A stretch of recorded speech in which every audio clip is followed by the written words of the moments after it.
Yeah! ఆ చెప్పుల గురించి మీరేం చెప్తారండి? అంటే చాలామంది ఆయన్నే అడిగారు. ఆయన కూడా నేను కూడా అడిగాను అప్పట్లో.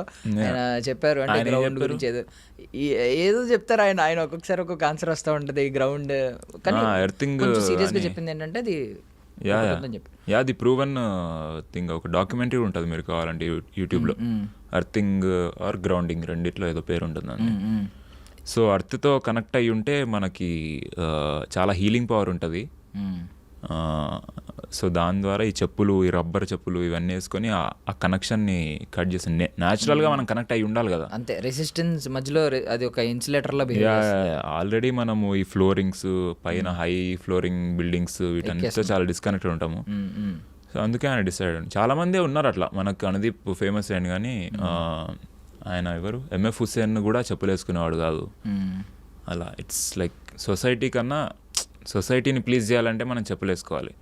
మనకు మనం మంచి చేసుకోవాలని చెప్పులు వదిలేస్తే బెటర్ అని ఆయన ఫీల్ అయ్యి చెప్పులు వదిలేసి బతికేసి.